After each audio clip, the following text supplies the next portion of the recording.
कि आपकी यूनिवर्सिटी उत्तराखंड की टोटल 23 प्राइवेट यूनिवर्सिटीज में कहां स्टैंड करती है? हम अपने आप को किसी से कंपेयर नहीं करते हैं। करना पड़ेगा सर।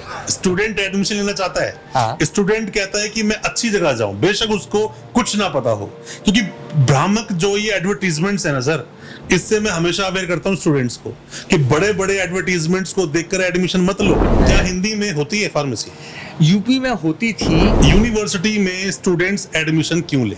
मेरा सिर्फ सवाल ये है कि इस यूनिवर्सिटी में ऐसा खास क्या है कि स्टूडेंट यहाँ पर एडमिशन ले? पहले आप मुझे कोई भी अपने 4 बेस्ट, जैसे आपने पहले बताया था मुझे पॉडकास्ट से पहले कि 4 अच्छे कोर्स चलते हैं आपकी यूनिवर्सिटी में जिसमें हर स्टूडेंट को एक बार विजिट जरूर करना चाहिए।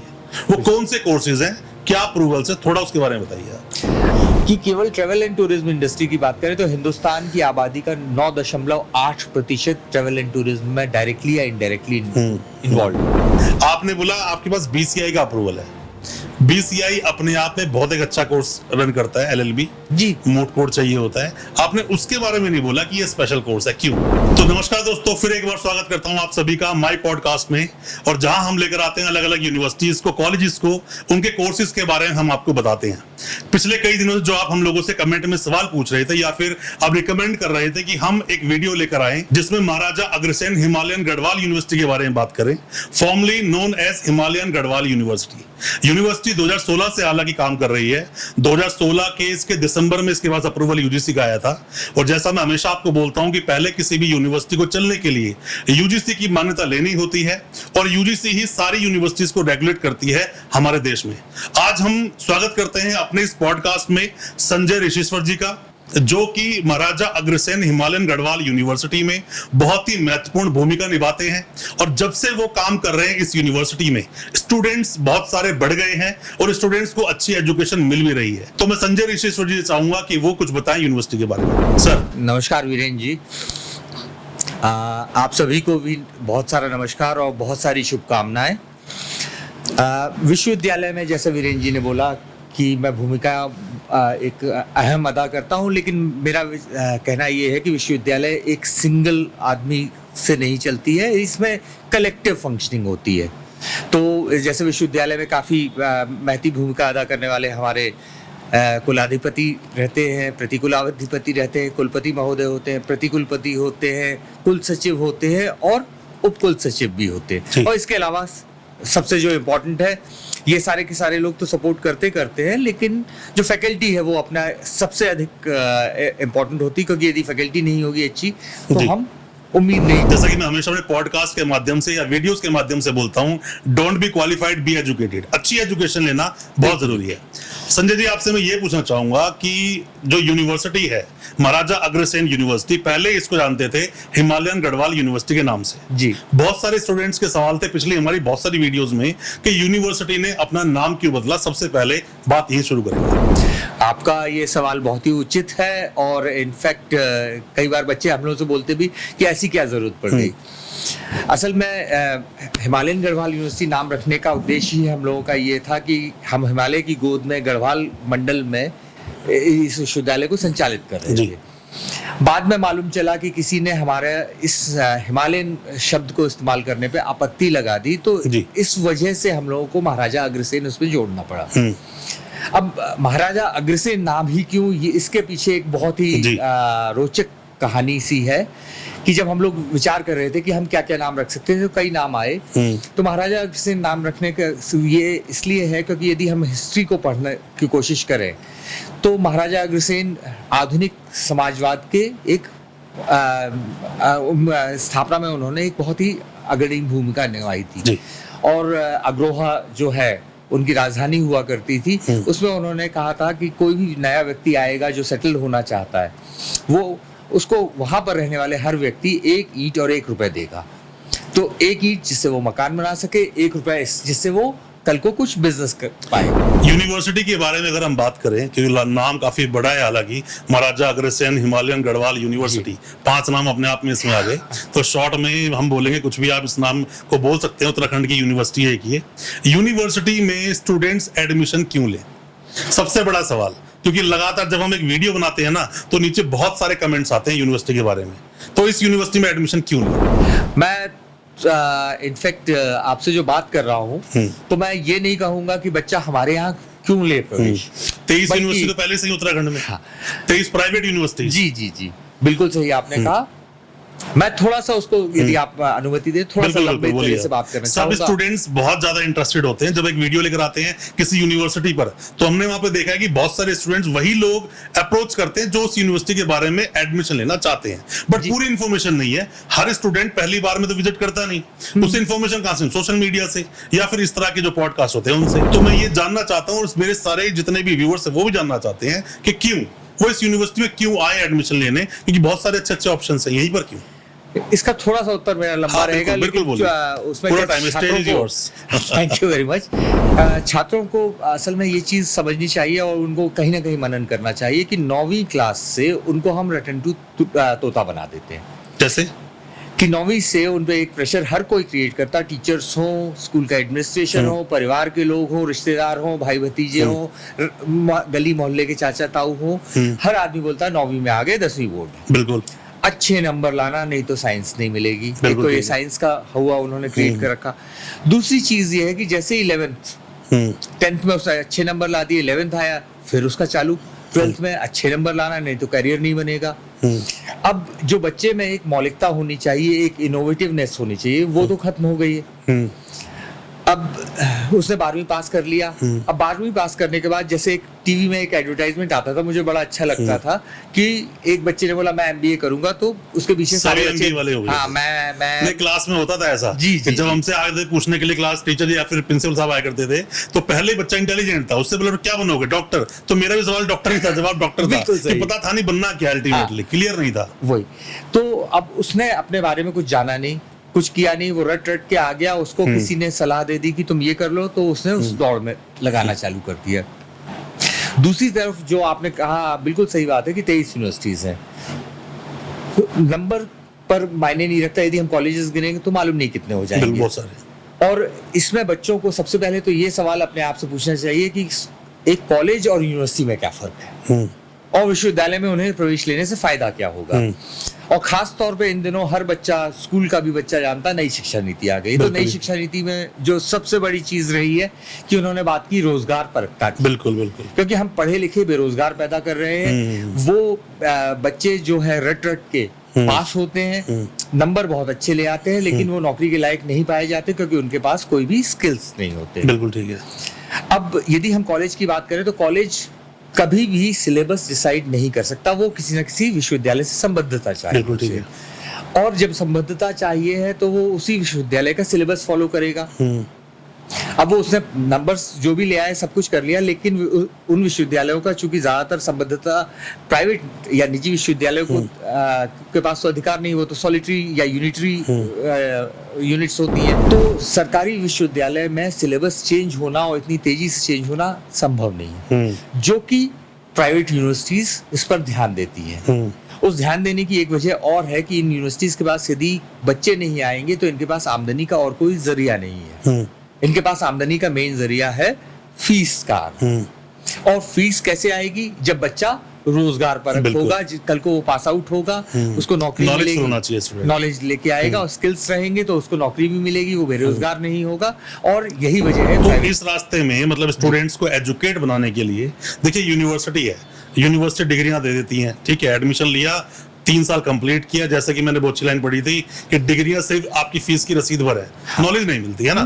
तो नॉलेज की हम बात करें मेन कि आप अपने इस कैंपस से, यहाँ पे स्टूडेंट 2 तरह से आते हैं। एक स्टूडेंट आता है कि डी फार्मेसी करूंगा, फार्मासिस्ट बन जाऊंगा, शॉप खोल लूंगा, रोजगार मिल जाएगा। बिल्कुल। एक स्टूडेंट 12वीं पास करके आता है जो कहता है पढ़कर मुझे कुछ आगे बनना है। तो दोनों में जमीन आसमान का अंतर है। मेरा सिर्फ सवाल ये है कि इस यूनिवर्सिटी में ऐसा खास क्या है कि स्टूडेंट यहाँ पर एडमिशन ले। पहले आप मुझे कोई भी अपने 4 बेस्ट, जैसे आपने पहले बताया था मुझे पॉडकास्ट से पहले कि 4 अच्छे कोर्स चलते हैं आपकी यूनिवर्सिटी में जिसमें हर स्टूडेंट को एक बार विजिट जरूर करना चाहिए, वो कौन से कोर्सेज हैं, क्या अप्रूवल से, थोड़ा उसके बारे में बताइए। आपने चूंकि डी फार्म का जिक्र किया तो मैं शुरुआत वहीं से करता हूँ कि फार्मेसी में हमारे पास 2 पाठ्यक्रम है। डिप्लोमा इन फार्मेसी जो कि 2 वर्षीय पाठ्यक्रम है, 12वीं इसमें बच्चे को पास होना चाहिए, बायोलॉजी या मैथ्स किसी से भी हो सकता है। दूसरा बी फार्मेसी है जो कि 4 वर्षीय पाठ्यक्रम है। इसमें भी यही है, 12वीं पास रहेगा और बायोलॉजी या मैथ्स से हो सकता है। दो बातों पे एक बार एम्फसाइज करके दोबारा बता दीजिए सभी स्टूडेंट्स को। एक तो इसकी एलिजिबिलिटी मतलब पीसीएम पीसीबी, दूसरा बता दीजिए क्या हिंदी इंग्लिश दोनों सब्जेक्ट कर सकते हैं? नहीं, यही बहुत सारे सवाल हैं स्टूडेंट्स के, ये क्लियर कर दीजिए स्टूडेंट्स को एक बार। फार्मेसी का अभी तक की जो है फार्मेसी काउंसिल ऑफ इंडिया जिसकी मान्यता प्राप्त करके ही हम ये प्रोग्राम्स दोनों चला रहे हैं, तो इसमें अंग्रेजी को ही उन्होंने हमें अलाउ किया है। क्या हिंदी में होती है फार्मेसी? यूपी में होती थी, अच्छा, अभी वर्तमान मुझे नहीं मालूम है, लेकिन अब इन दिनों भारत सरकार ने कुछ इनिशिएटिव्स लिए कि एमबीबीएस भी हिंदी में कराने की बात हो रही है। तो कल को यदि फार्मेसी काउंसिल ऐसा कुछ लेके आती है तो हमको भी, पर वैसे इंग्लिश में करना बेटर है, क्योंकि डॉक्टर सभी तो जितने भी प्रेस्क्राइब करेंगे मेडिसिन सब इंग्लिश में लिखा होता है। बिल्कुल, क्योंकि वो हिंदी वाला जो है सिस्टम उसको आने में बहुत देर लगेगी। और सब्जेक्ट वाइज भी एलिजिबल बता दीजिए एक बार। अच्छा, बी फार्म हो या डी फार्म हो, दोनों में 12वीं पास होना चाहिए। बायोलॉजी और मैथ्स, इन दोनों में से किसी भी एक सब्जेक्ट से, मतलब पीसीबी या पीसीएम, दोनों में से कोई भी स्टूडेंट, फिजिक्स केमिस्ट्री मैथ या फिजिक्स केमिस्ट्री बायो, दोनों ही स्टूडेंट्स ये फार्मेसी में एडमिशन ले सकते हैं। आपने ये बहुत अच्छी चीज इसलिए बोली कि मैं बच्चों को ये जरूर एम्फसाइज करना चाहूंगा कि मैथ्स वाले बच्चे भी फार्मेसी कर सकते हैं। बहुत सारे बच्चों को ये, बहुत सारे स्टूडेंट्स के सवाल होते हैं और सिर्फ बायो नहीं है, इस वजह से वो दूसरी डिसिप्लिन चले जाते हैं। बिल्कुल, बहुत सारे स्टूडेंट्स का उनको ये लगता है तो आपके हो गए courses, B pharmacy D pharmacy आप बोलते हैं कि इस यूनिवर्सिटी में अच्छा चलता है। लैब्स के बारे में कुछ बताइए सर, क्योंकि अगर फार्मेसी चला रहे तो लैब बहुत जरूरी मैंडेट है। हमारी लैब्स बहुत ही अच्छी लैब्स हैं, 13 वेल इक्विप्ड लैब्स हैं, वेल वेंटिलेटेड हैं, और जिसमें सारी की सारी अत्याधुनिक मशीन्स हैं। इंडस्ट्री के लेवल पे मशीन संभव नहीं है क्योंकि वो अपने आप में बहुत जगह घेरेंगी, लेकिन जो फार्मेसी काउंसिल ने बोला है उन सब की हम पूरी की पूरी मानक करते हैं, बच्चों को प्रैक्टिकल कराते हैं, क्योंकि फार्मेसी एक ऐसी चीज है जिसमें बच्चे ने प्रैक्टिकल नहीं किया तो उसको कुछ नहीं आएगा। और इसका सबसे बड़ा जो नुकसान हो सकता है हमें आगे जाके कि वो उस बच्चे ने यदि सीखा नहीं और गलत दवा दे दी, प्रॉब्लम हो जाएगी। इन दो जो ये कोर्सेज हैं, बी फार्मेसी डी फार्मेसी, इनके अलावा और कौन से कोर्सेज हैं? हमारे यहाँ होटल मैनेजमेंट में बहुत अच्छा प्रोग्राम है, बैचलर ऑफ होटल मैनेजमेंट। अब इनफैक्ट इसमें 2 प्रोग्राम्स हैं, लेकिन हम बात केवल बीएचएम की करेंगे, जो 4 वर्षीय पाठ्यक्रम है। बच्चे को केवल 12वीं पास होना चाहिए किसी भी सब्जेक्ट से, और आर्ट्स कॉमर्स साइंस तीनों वाला कर सकते हैं। हाँ, सब कर सकते हैं। और इसमें जो है हम लोगों ने एग्जिट पॉलिसी रखी है नई शिक्षा नीति के अनुसार। उसमें एग्जिट पॉलिसी का जो सबसे बड़ा फायदा ये होता है कि बच्चे ने पहले साल पढ़ाई की, पहले साल के उसने दोनों सेमेस्टर पास कर लिए, उसके बाद उसको लगता है कि मुझे इससे ज्यादा पढ़ने की जरूरत नहीं, या हो सकता है मजबूरी भी हो जाए कि उसको पढ़ाई छोड़नी पड़े, तो वो यदि छोड़ेगा तो खाली हाथ नहीं जाएगा, वो एक अपने हाथ में कुछ ना कुछ देंगे। हाँ, जो न्यू एजुकेशन पॉलिसी बोलती भी है, 1 साल छोड़ा 2 साल छोड़ा तो कुछ ना कुछ मिलेगा, तो उसको हम certificate of in hotel management दे देंगे। 2 साल बाद छोड़ेगा तो डिप्लोमा इन होटल मैनेजमेंट दे देंगे, 3 साल बाद बीएससी एचएम दे देंगे, और 4 साल का तो पाठ्यक्रम है, उसके बाद हो जाएगा। अब इसमें एक और चीज हम लोगों ने जोड़ी हुई है कि बच्चे ने पहले साल के बाद छोड़ दी पढ़ाई, अब वो 2 साल के अंदर उसको लगता है कि उसे दोबारा पढ़ना चाहिए, तो जिस लेवल पे उसने छोड़ी उसके अगले लेवल पे वो कंटिन्यू कर सकता है। ओके, ये तीसरा कोर्स था आपकी यूनिवर्सिटी का। आपने 4 कोर्स बताए थे, और एक 4th कोर्स कौन सा है जो आप क्लेम करते हैं कि आपकी यूनिवर्सिटी में अच्छे लेवल पे कोर्स चलते हैं, ये स्टूडेंट को विजिट करना चाहिए जरूर? बिल्कुल। अब उत्तराखंड जननी है योग की। इनफैक्ट कई स्कूलों में मैं जाता हूँ तो मैं उनसे पूछता हूँ योग का जन्म कहाँ हुआ, तो बच्चे इतना आंसर तो दे देते हैं उत्तराखंड में। किसने योग का शुरुआत की, तो अक्सर लोग गलतफहमी बोल देते हैं रामदेव जी का, जबकि महर्षि पतंजलि ने योग की शुरुआत की थी, और उसके बाद हिंदुस्तान ही नहीं विदेशों से भी उत्तराखंड में लोग योग सीखने आते हैं, और विश्वविद्यालय, इसीलिए शायद पीएचडी योगा बड़ा फेमस है आपका। हाँ। क्योंकि मेरे पास बहुत सारे स्टूडेंट्स कमेंट में डालते हैं, व्हाट्सएप भी करते हैं कि सर पीएचडी योगा करना है, और हमारे पास इस यूनिवर्सिटी का एक ऑप्शन आया है, एडमिशन ले के ना लें, ऐसा पूछते हैं। हाँ। और हम लोग चुनिंदा यूनिवर्सिटीज में से है जिसमें योग की शिक्षा दी जा रही है। और अच्छा, दूसरी चीज ये, योग जो है आत्मा और परमात्मा के मिलन की प्रक्रिया को कहा जाता है, आत्मा और परमात्मा मिल जाते हैं। बिल्कुल। अब उसके लिए आपको शांति चाहिए, अच्छा वातावरण चाहिए, और शिवालिक पहाड़ियों पर शांति का वातावरण है विश्वविद्यालय में, जहाँ पे बच्चा योग काफी अच्छा सीख सकता है और कैरियर बना सकता है। बिल्कुल। और वो दिन दूर नहीं है कि जब योग वालों को, अभी कोविड के दौरान यदि आपको याद होगा, तो हमारे स्वास्थ्य मंत्री ने एक घोषणा की थी कि योग की हम क्लिनिकल ट्रायल्स और साइंटिफिक स्टडीज करेंगे। जिस दिन वो पब्लिश हो गई, उस दिन योगाचार्य जो होंगे हमारे, जिन्होंने योगा में कोर्स किए, वो भी डॉक्टर्स की तरह अपने क्लिनिक खोल सकेंगे और इतना बढ़िया कैरियर हो जाएगा उनके लिए, जिसका मतलब आउट ऑफ टोटल कोर्सेज में से जी, फार्मेसी आपने कहा अच्छा चलता है आपका। हाँ। आपने कहा योग कोर्स, मतलब योगा रिलेटेड जो भी सब्जेक्ट्स हाँ। हैं, वो मतलब जिसमें भी आपको करना है, बैचलर करना है, मास्टर्स करना है, सर्टिफिकेट डिप्लोमा भी होता होगा या पीएचडी करना है। हम लोग बीए योगा चला रहे हैं, एमए योगा और पीएचडी। ओके, सर्टिफिकेट डिप्लोमा में नहीं है अभी कोर्स? अभी। अच्छा, उसमें नहीं है। और आपका दूसरा बोला बीएचएम। अच्छा, साथ में मुझे आप ये बताइए कि यूनिवर्सिटी के पास एट प्रेजेंट अप्रूवल्स कौन कौन से हैं? देखिए, हमारे पास फार्मेसी काउंसिल ऑफ इंडिया का अप्रूवल है, जिसके अंतर्गत हम बी फार्म और डी फार्म दोनों चला रहे हैं। फिर बार काउंसिल ऑफ इंडिया से अप्रूवल है, जिसके अंतर्गत हम LLB, BA LLB, BCom LLB, LLM और पीएचडी तो चला ही रहे हैं। और इसके अलावा जितने भी प्रोग्राम्स हैं उसमें बाकी में परमिशन, मतलब मेन जो फोकस, जो हम अप्रूवल्स की बात करें तो बीसीआई और फार्मास्यूटिकल के लिए ये पीसीआई। रेगुलेटरी हो गए। अच्छा, ठीक है। उसके अलावा उत्तराखंड शासन की भी हमारे पास परमिशन है। यूजीसी ने हमें इनकॉर्पोरेट कर रखा है, तो उन्होंने हमें पावर दे रखी कि हम बच्चों को डिग्री, डिप्लोमा या एकेडमिक क्रेडेंशियल्स के सर्टिफिकेट्स देंगे, जो कि हिंदुस्तान ही नहीं विश्व भर में होंगे। इसके अलावा हमारे एआईयू जो होती है, एसोसिएशन ऑफ इंडियन यूनिवर्सिटीज, वो मैक्सिमम यूनिवर्सिटीज है। हाँ, उसका उसके कोई हम member खास बेनिफिट स्टूडेंट को मिलता नहीं है वैसे। नहीं, उसका ये ज्यादातर जो बाहर से स्टूडेंट आते हैं वो ज्यादा देखते हैं इसको कि एसोसिएशन में लिस्टेड है कि नहीं। जी जी जी जी।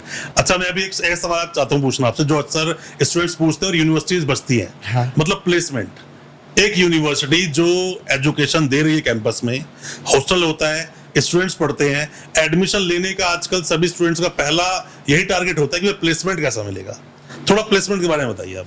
ये इनफैक्ट वीरेंद्र जी, एक चीज बताऊं, ये प्लेसमेंट का इतना बड़ा हाइप उन्होंने क्रिएट कर रखा है, बहुत सारे, क्योंकि होता नहीं है। हाँ।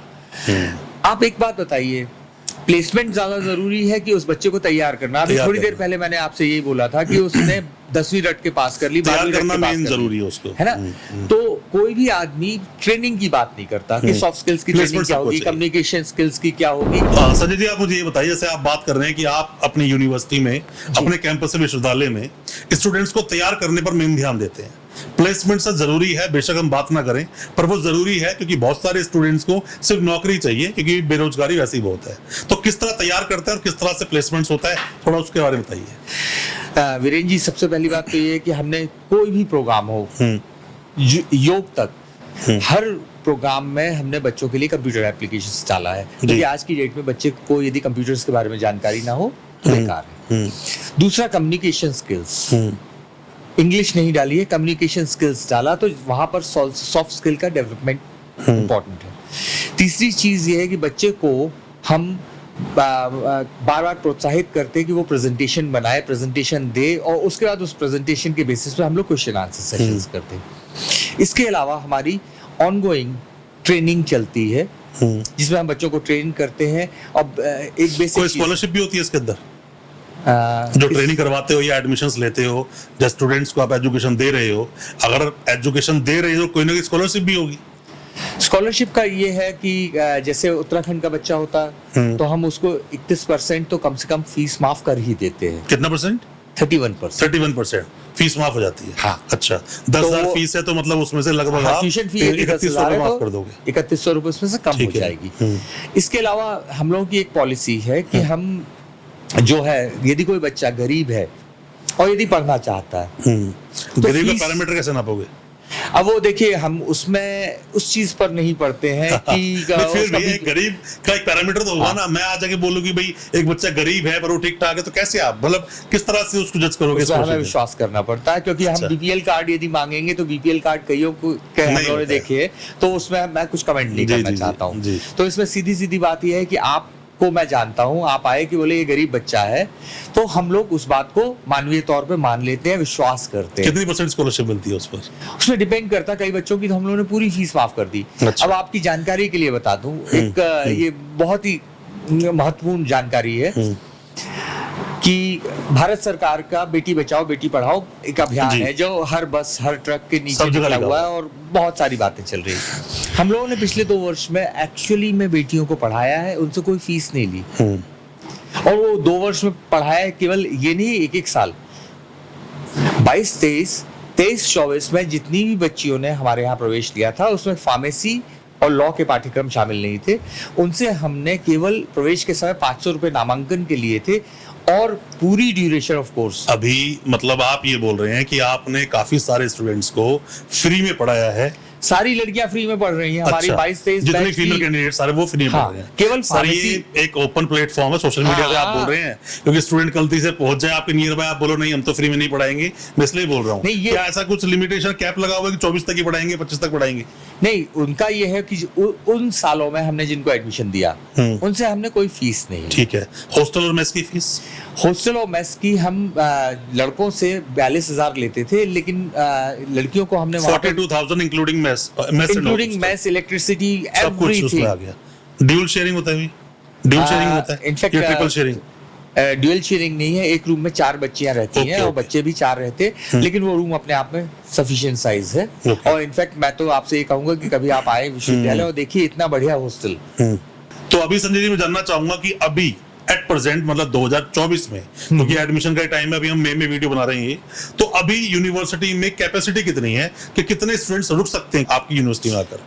वर्तमान में हमारे पास 500 बच्चों की जी।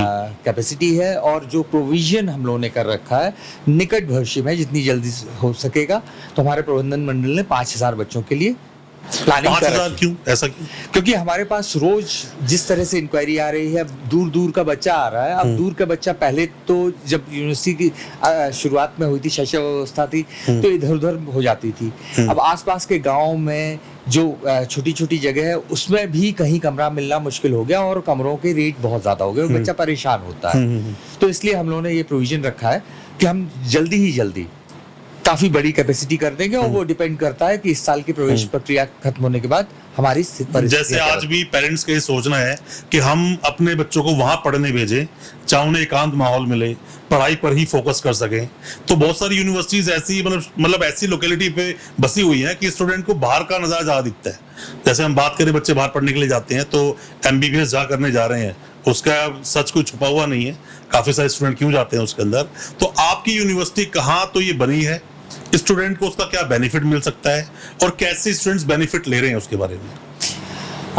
इनफैक्ट एक मैं ईमानदारी से बोलूं कि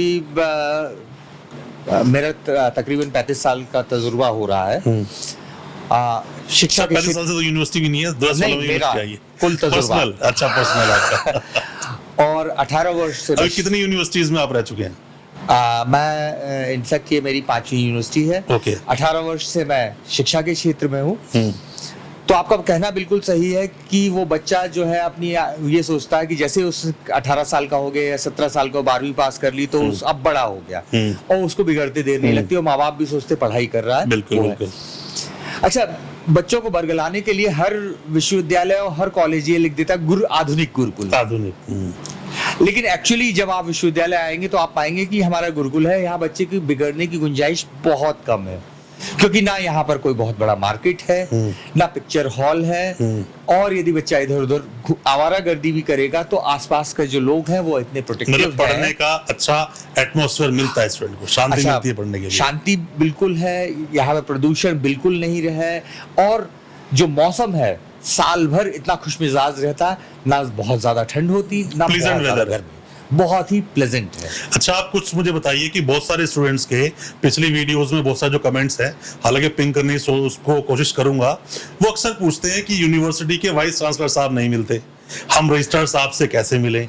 तो कुछ चेयरमैन साहब के बारे में बताइए, वाइस चांसलर साहब की बताइए और रजिस्ट्रार साहब के बारे में बताइए। हमारे कोई स्टूडेंट चाहे मिलना तो इजीली अप्रोच किसके पास है? स्टूडेंट कैंपस में पढ़ रहा है, उसको प्रॉब्लम्स हो सकती है छोटी मोटी, तो या किससे वो मिले जो प्रॉब्लम सॉर्ट आउट हो जाए उसकी। इनफैक्ट इसके 2 पार्ट्स में मैं जवाब देता हूँ। जैसे हमारे जो चांसलर साहब है कुलाधिपति महोदय, वही चेयरमैन है जन कल्याण एजुकेशनल ट्रस्ट का, जिसने इस विश्वविद्यालय की स्थापना की है। तो प्रोफेसर शिव कुमार गुप्ता जी हैं, वो विश्वविद्यालय में कम रहते हैं क्योंकि उनका डे टू डे फंक्शनिंग में विश्वविद्यालय का कोई रोल नहीं है। हमारे जो कुलपति महोदय है प्रोफेसर एनके सिन्हा, वो विश्वविद्यालय में रहते हैं और वो एकेडमिक और एडमिनिस्ट्रेटिव दोनों के हेड है। लेकिन बच्चों को जो नॉर्मली काम होता है कि उसको कोई सर्टिफिकेट चाहिए, उसकी कोई ट्रांसफर नहीं हो रहा, कोई और इस तरह के मसले आते हैं, तो उसके लिए उसको कुल सचिव कार्यालय में मिलना चाहिए। डॉक्टर टीकम सिंह अभी वर्तमान में वहाँ क्या बताया आपने? डॉक्टर टीकम सिंह। डॉक्टर टीकम सिंह, हाँ, तो वो कुल सचिव हैं, उनके पास मिलने, या उपकुल हमारे पास 2 उपकुल सचिव भी हैं, उनके पास मिल सकते हैं और बच्चों की सारी समस्या सॉल्व हो कोई भी जाएगी। स्टूडेंट आपसे यूनिवर्सिटी में बात करना चाहे, आपसे, ये पॉडकास्ट अभी आपके साथ हो रहा है, हाँ। तो ऑब्वियसली बात है, आप रिप्रेजेंटेटिव अभी आप हैं, रिस्पॉन्सिबल भी आप हैं इस वीडियो जी, की, जी। तो आपसे क्या वो डायरेक्ट कांटेक्ट करके अपने एडमिशन रिलेटेड कोई भी जानकारी शेयर कर सकता है? हाँ, एडमिशन रिलेटेड ही क्या, बच्चा इनफैक्ट बच्चे नहीं होंगे तो हम लोगों का क्या रोल Obviously, रहेगा। तो मेरा ऑफिस तो हमेशा खुला रहता है। और नंबर, जब मैं- कोई नंबर बताना चाहेंगे सबको? आप नंबर बोल दीजिए, हम स्क्रीन पे डाल देंगे। अच्छा, 9311668177।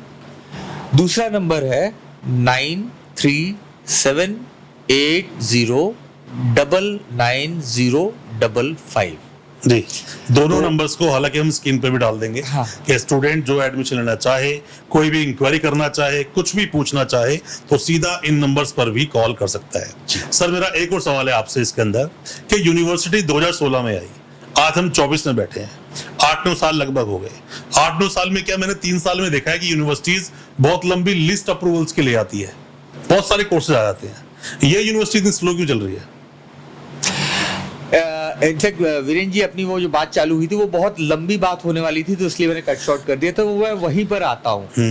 देखिए, कोर्सेज लाना कोई बहुत मुश्किल नहीं है। कॉलेज और विश्वविद्यालय में एक बेसिक फर्क यही है कि विश्वविद्यालय चाहे तो जो वक्त की जरूरत है उसके हिसाब से नंबर ऑफ कोर्सेज भी बढ़ा सकता है।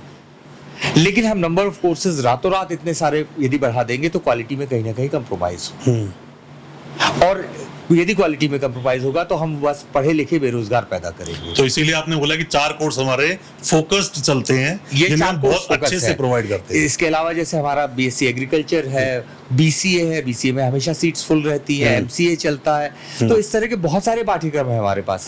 लेकिन अभी हम लोग जो है, जो आप बेंचमार्क की बात कर रहे हैं, तो जैसे ये है कि कोविड का जो समय आया, तो कोविड ने ये सिखाया कि यदि आप प्रैक्टिकली देखें कि स्वास्थ्य सबसे पहले, तो इसीलिए मैंने फार्मेसी का जिक्र किया जी। और बच्चों को मैं खाना पीना साथ में, खाने पीने को ऐड कर दिया। अब वो बीच में ले आया। फार्मेसी में मैं 2 इम्पोर्टेंट खबरें शेयर करना भूल गया था कि फार्मेसी काउंसिल की पहल पर भारत सरकार ने गजेट नोटिफिकेशन जारी किया और 2 चीजें फार्मासिस्ट को दे दी हैं कि जो टॉपिकल डिसीजेस होती हैं उसके शॉर्ट टर्म ट्रीटमेंट को प्रेस्क्राइब करने का अधिकार। जैसे या टॉपिकल कब आया गजेट, कब आया ये आया है 2023 में। कब? अगर स्टूडेंट को सर्च करना चाहे तो क्या सर्च करें? इनफैक्ट यदि मुझे गलत याद नहीं है तो जुलाई के महीने में। जुलाई में, ओके। अब आप बताइए क्या 2 चीजें बताइए। नहीं, मैं माफी चाहूंगा, 2022 में आया। ठीक है, ठीक है, जुलाई के महीने में आया था। फिर उसके बाद एक और जो अधिकार दिया है कि इनको इम्यूनाइजेशन कैंपेन में भी ये इंजेक्शन लगा सकते हैं। जैसे इम्यूनाइजेशन कैंपेन जो होता है, एमएमआर के टीके लगते, बाकी सब लगते, तो इसके लिए फार्मासिस्ट को उन्होंने पहले नहीं लगा सकते थे। पहले नहीं लगा सकते मुझे थे। अच्छी तरह से याद है, मैं वैष्णो देवी में था, मुझे कुछ प्रॉब्लम थी, तो मुझे डॉक्टर ने बोला इंजेक्शन लगवा लो, पर मैंने फोन पर कंसल्ट किया था, और जब मैं उसके पास गया तो उसने मुझे मना कर दिया कि सर मैं इंजेक्शन नहीं लगा सकता। वो बात अलग है, चुपके से हमने लगवा लिया, पर वो नहीं था उस समय। लीगली नहीं कर सकता था, अब ये लीगली अलाउड है। और 26-27 और कॉमन डिसीजेज हैं जिनके लिए फार्मासिस्ट को भविष्य में अलाउ किया जाना है। ये प्रपोजल ऑलरेडी फार्मेसी काउंसिल से मंत्रालय में पेंडिंग पड़ा है, वो आगे जाके निकट भविष्य में हम देखेंगे। तो पहली बात तो ये हो गई। अब जैसे ही ये हो गई तो आज कंडीशन ये है कि आप यदि मैं काफी डॉक्टर्स दोस्त हैं, इधर उधर भी है, लोगों से बात करता हूँ तो उनको जैसे डी फार्म भी चाहिए होता है या बी फार्म चाहिए होता, मिल नहीं रहे। और मैंने अपनी पूरी जिंदगी में संयोग से, मेरा बैकग्राउंड फार्मेसी का ही है, मैंने कोई भी फार्मासिस्ट को बेरोजगार नहीं देखा। दूसरा, वो तो मैं भी अपनी वीडियो माध्यम से बोलता हूँ कि ये फार्मेसी, मतलब डी फार्मेसी एक ऐसा कोर्स है जो करते ही आपको रोजगार तो दे देगा, जी, बहुत अच्छे मतलब बेनिफिट्स हैं। डी फार्मेसी और बी फार्मेसी और बी फार्मेसी में और ज्यादा बड़ा हो जाता है, क्योंकि डी फार्मेसी करके तो वो केवल मेडिकल स्टोर खोल बिल्कुल, सकता है या बिल्कुल। रजिस्टर्ड फार्मासिस्ट बन सकता है। इसमें तो इसके अलावा भी सब कुछ कर बहुत सारे सकता ऑप्शन है। आते हैं। दूसरी एक अक्सर जो है, कई बार लोगों को गलतफहमी ये होती है, और मैं प्लीज यहाँ पे किसी प्रोफेशन को ये नहीं कह रहा कि ये नीचे है या ये ऊपर है। नर्सिंग को लोग बहुत प्रेफर करते हैं। नर्सिंग बहुत अच्छा प्रोफेशन है, मैं उसमें कहीं डिनाई नहीं करता, लेकिन नर्सिंग में एक रिटायरमेंट एज होती है। फार्मासिस्ट के लिए कोई रिटायरमेंट एज नहीं नहीं है। जब तक वो जिंदा है तब तक वो कर सकता है, और वो स्वरोजगार भी कर सकता है, जो भारत सरकार की नीति के अनुसार भी है, रोजगार स्वरोजगार। तो एक ये रहता है। साथ में आपने जैसे बोला कि हम लोगों ने खाने को जोड़ दिया। अब एचएम का एक जमाना था, कोविड के दौरान बहुत बुरी हालत थी, और एचएम को अक्सर लोग समझते हैं कि खाना बनाना सिखाते हैं, होटल में रुकना सिखाते हैं, ये बैरागिरी सिखाएंगे, ये बट सिखाएंगे। स्टूडेंट्स इंटरेस्टेड बहुत हैं। हाँ जी। बहुत स्टूडेंट एडमिशन लेते हैं। अच्छा। हमारे पास बहुत क्वेरीज आती हैं, डेली मैसेज आते हैं। अब आपको मैं बहुत एक इंटरेस्टिंग चीज शेयर करना चाहता हूँ। मतलब हमारे एचएम के बच्चे तो विदेशों में भी बहुत सारे गए हैं। बिल्कुल। इनफैक्ट 2-4 जगह मैं गया था हिंदुस्तान में भी, तो काफी अच्छे होटल्स पे काम कर रहे थे, संयोग से मिल गए। लेकिन एचएम को लोग केवल होटल और खाने से लिंक करते हैं, जबकि एचएम में ट्रेवल एंड टूरिज्म भी शामिल होता है। अभी जैसे मैं सिंगापुर में अभी तीसरी बार मैं गया था अभी लास्ट टाइम, तो बहुत पहले से हमको पता था, हमने एक्सप्लोर भी किया अपनी वीडियोस के माध्यम से कि सिंगापुर में कोर्स चलते हैं, hospitality and tourism diploma certificates भी चलते हैं जी, जहां पर फीस सिर्फ 1 साल के कोर्स की 3-3 लाख रुपए स्टूडेंट पे करते हैं जी। और इतना बड़ा मतलब वहां पर मैं बोलूं सोर्स है, और इतने सारे स्टूडेंट्स हर साल इंडिया से जाते हैं, 3 लाख फीस देते हैं सिर्फ 1 साल के कोर्स की। 6 महीने कोर्स चलता है, 6 महीने इंटर्नशिप चलता है, इसका वो पेड इंटर्नशिप होती है। जबकि इंडिया में बहुत सारे स्कोप्स हैं, अगर यहाँ से भी कोई इंसान बीएचएम कर ले, बाहर बहुत सारी कंट्रीज में अप्लाई कर सकता है, पर फिर भी इतनी अवेयरनेस नहीं। आपको मैं वही एक इंटरेस्टिंग जो फैक्ट आपके साथ शेयर करना चाहता था कि केवल ट्रेवल एंड टूरिज्म इंडस्ट्री की बात करें तो हिंदुस्तान की आबादी का 9.8% ट्रेवल एंड टूरिज्म में डायरेक्टली या इनडायरेक्टली इन्वॉल्व है। लगभग 10% देश की आबादी। अब इस आबादी को इन्वॉल्व तो है, लेकिन इसको प्रोफेशनल आउटलुक चाहिए, और उसमें जैसे जैसे प्रोफेशनल लोग आएंगे, तो जो आज की डेट में जो हमारा मिडिल क्लास भी है, वो ट्रेवल पे जाने में विश्वास करने लगा है। ट्रेवल के तरीके से अलग अलग हो गए हैं। पहले तो ये माना जाता था ना कि ट्रेवल टूरिज्म ये अलग है। देश के बहुत सारे स्टेट्स या हम बोले यूटी जो है, वो सिर्फ टूरिज्म पर ही डिपेंड है। अभी लेह में था पूरा टूरिज्म, सिर्फ टूरिज्म है, और कुछ नहीं है। उत्तराखंड आपका सबसे बड़ा एग्जांपल जहां हम लोग हैं। बिल्कुल। और अच्छा, मजेदार चीज है, आप टूरिज्म के टाइप देखिए। स्पिरिचुअल टूरिज्म की बात करें तो चारों धाम है, बिल्कुल है। आप इसकी बात करें वन्य जीवन की तो 12 रिजर्व्स हैं, और कान्हा सॉरी मैं गलत बोल गया, जिम कॉर्बेट पार्क तो है ही, राजा जी नेशनल पार्क है, इस तरह के बहुत सारे नेशनल पार्क। अच्छा, यूनिवर्सिटी में ज्यादा लंबा पॉडकास्ट को ना करते हुए, क्योंकि हम और पॉडकास्ट लेकर आएंगे यूनिवर्सिटी के अलग अलग लोगों के साथ में, क्योंकि बहुत सारे कमेंट्स हैं, बहुत सारे स्टूडेंट चाहते हैं जानना यूनिवर्सिटी के बारे में।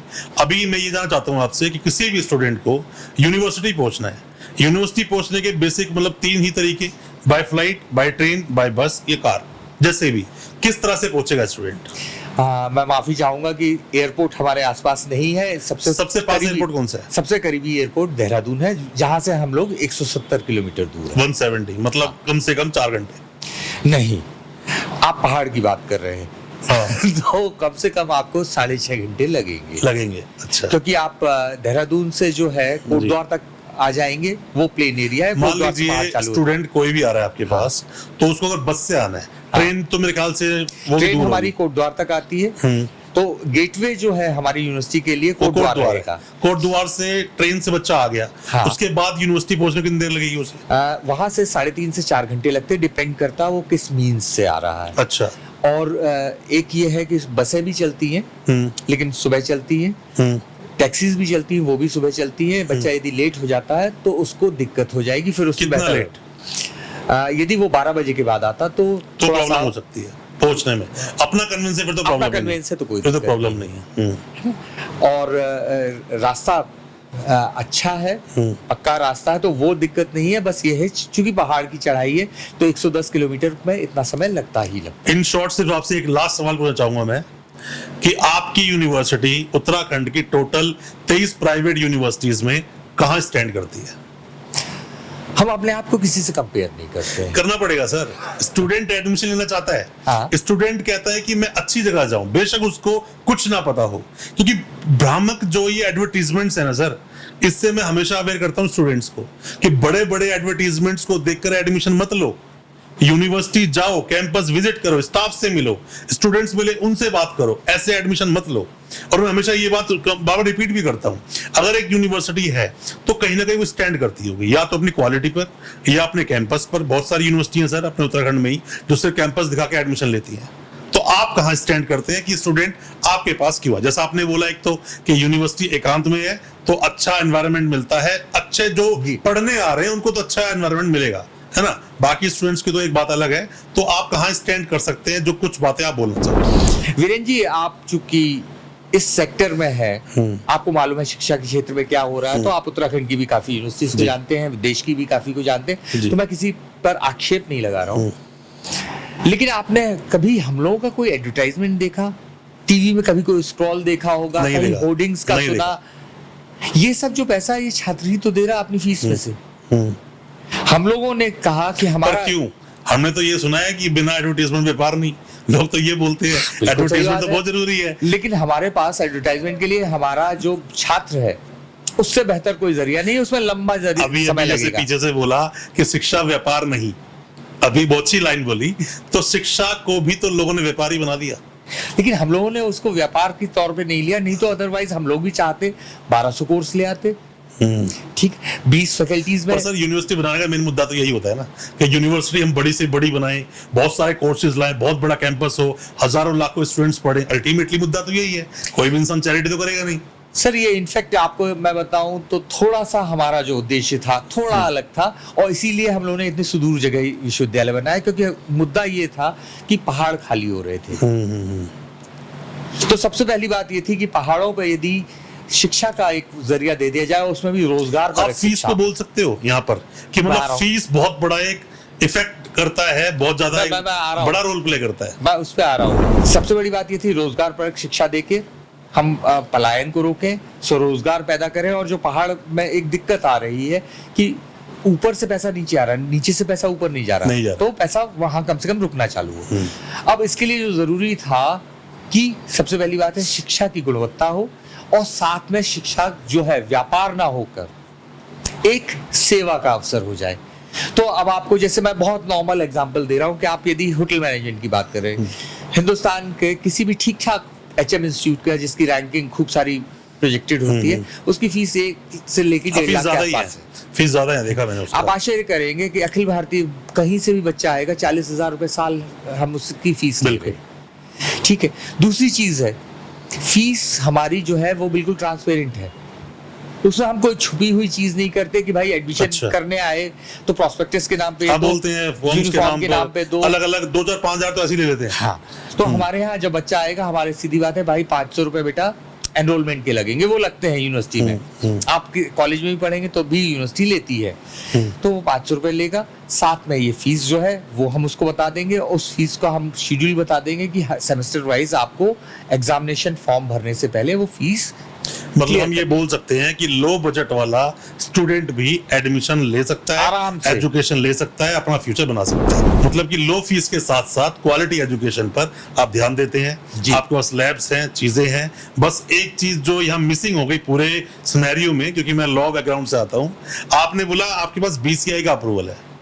BCI अपने आप में बहुत एक अच्छा कोर्स रन करता है, LLB जी, मोट कोर्स चाहिए होता है। आपने उसके बारे में नहीं बोला कि ये स्पेशल कोर्स है, क्यों? नहीं, मैंने थोड़ी देर पहले इनफैक्ट कहा था कि कोई भी कोर्स खराब नहीं है, है ना। सिर्फ आपने बोला था कि सबसे अच्छा कौन सा चलता है, जो टॉप चलते हैं वो ये 4 है। मतलब हम LLB को 5th या 6th पे डाल सकते हैं। हाँ। अच्छा, मतलब वो रेंज में मैंने 4 बोला तो आपने उसमें मेंशन नहीं, उसी पर फोकस किया। अदरवाइज जैसे BBA भी है, हमारा MBA है, MBA बहुत अच्छा चल रहा है, BBA में भी बहुत अच्छा चल रहा है, BSc एग्रीकल्चर भी चल रहा है, लॉ भी हमारा अच्छा चल रहा है, उसमें कहीं कोई इनकार नहीं है। लेकिन जो बात हो रही है तो 4 ये टॉप अच्छे कोर्स हैं। तो दोस्तों आज का जो पॉडकास्ट है वो वैसे काफी लंबा अभी तक ये हो चुका है, और ऐसे ही और पॉडकास्ट इस यूनिवर्सिटी के साथ में, महाराजा अग्रसेन हिमालयन गढ़वाल यूनिवर्सिटी, इसके साथ में और भी कुछ यूनिवर्सिटी साथ में लेकर आएंगे। जो आपके सवाल होंगे कमेंट बॉक्स में, उसको रिलेटेड हम वीडियोस लेकर आएंगे, वही सवाल अपने पॉडकास्ट में पूछेंगे और कोशिश करेंगे कि आपके सब डाउट्स को क्लियर कर सके। इस यूनिवर्सिटी के बारे में कुछ भी जानना चाहते हैं, एडमिशन रिलेटेड क्वेरीज होती हैं, या कोई भी आपके दिल में सवाल है, जो नंबर सर ने अभी 2 आपको नंबर दिए, वो नंबर स्क्रीन पे चल रहे होंगे, इन नंबर पर कांटेक्ट कर आप सर से बात कर सकते हैं और कोई भी क्वेरी है उसे आप सॉर्ट आउट कर सकते हैं। और साथ में ही मैं आपसे एक और दरख्वास्त करना चाहूंगा, जिसको भी आप चाहते हैं किसी भी यूनिवर्सिटी का जो भी रिप्रेजेंटेटिव है, चाहे वो वीसी हो, रजिस्ट्रार हो, चेयरमैन साहब है, कोई भी हो, या स्पेसिफिक आप चाहते हैं फार्मेसी पर वीडियो लाना, किसी भी यूनिवर्सिटी की हो, आप कमेंट बॉक्स में सवाल पूछें या फिर हमें व्हाट्सएप करें, हम उस पर एक वीडियो जरूर लेकर आएंगे। और आप सभी का बहुत बहुत शुक्रिया, धन्यवाद, आपने हमें मौका दिया, इतना लंबा टाइम हम लोगों को सुना, और नेक्स्ट वीडियो का आप इंतजार करें, और भी वीडियोस लेकर आएंगे। बहुत बहुत शुक्रिया, तो धन्यवाद हमारे इस वीडियो के साथ बने रहने थैंक यू सर।